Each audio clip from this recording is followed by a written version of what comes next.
What's up everyone, Criddle here, and unfortunately the October stress test is over, but the good news is that the devs did make some improvements to the server. So back in September, there was about 300 or so people in the zone before it started to have some issues, and now the devs are saying it's about 450 or more, which is fantastic as early access is only a few months away, and it's still slated for the beginning of 2026, hopefully in January, but time will tell. More good news is that they might be doing another stress test between now and the November 1st playtest that has already been scheduled. So be sure to check out Discord and I'll try to make a video when we have some more information on that. Other than that, I have two other things that I want to talk about. The first is going to be this post right here by Ollie. So this is a launcher that you can download. I thought this was going to be the new launcher, but unfortunately it is not ready yet according to Nick. So the new launcher not out, but this launcher has been optimized and is a smaller file size than what you probably currently have on your computer. So if you're looking to save a little bit of space, you might want to go download this. In addition to that, this launcher does not need to be patched as of the October stress test. Now, if we do another stress test in October or the November playtest, it will probably need to be patched for that. But for right now, you can go and download this and it is ready to go going forward. As soon as we have more information on the new launcher, I will be sure to make a video talking about that. The last thing that I want to talk about is this right here. So Nick made a post right as the servers were going up for the October stress test. And this is all of the patch notes from the September stress test, from the end of that, or the September playtest, all the way through the beginning of October.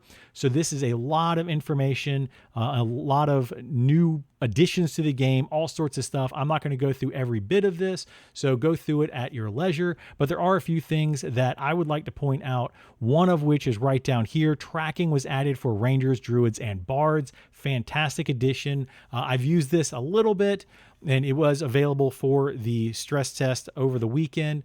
And basically, when you click on tracking, it opens up a list of all the enemies in the area. You click on one of them, you click track, and it says this enemy or this player, whatever it is that you're tracking, is ahead of you, to the left of you, to the right of you, behind you, etc. And you just have to kind of navigate. It puts all of that into the chat window.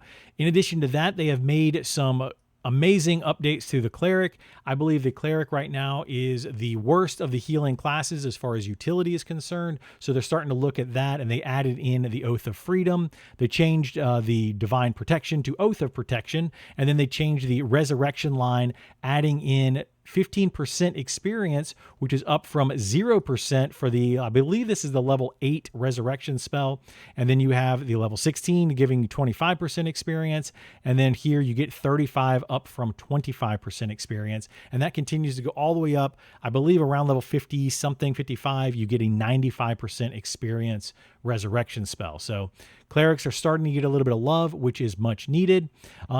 Going on down from that, there's so many items. There's some character art here. Look at all of these items. I didn't even know some of these items existed. So I love being able to see that in these patch notes, that these are just some of the items that they updated, let alone some of the items that are already in the game. Fantastic to see. They have a lot of that kind of stuff.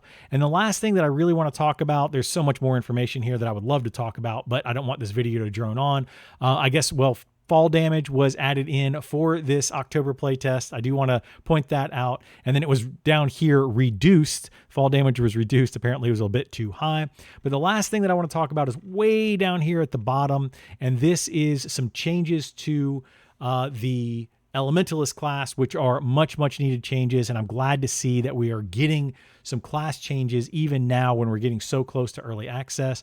This is the Elementalist blast lines. So basically, from what I understand from an Elementalist friend of mine, the way that the blast line works is they work with your pet, and then you cast a spell, and they kind of work with each other. So you might have like a spell, you have your fire pet out, and then you cast an air spell, and it might blind your target or something by doing some sort of like little sandstorm kind of thing.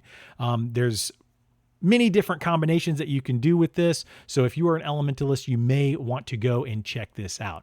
Anyway, that's it for this little update. I hope you found it helpful. If you did, please like, subscribe, and follow. Would be very much appreciated. Also, check us out over on Twitch, where I'll be streaming and playing Monsters and Memories, as well as many other games. Thanks for watching, and I'll see you in the next one.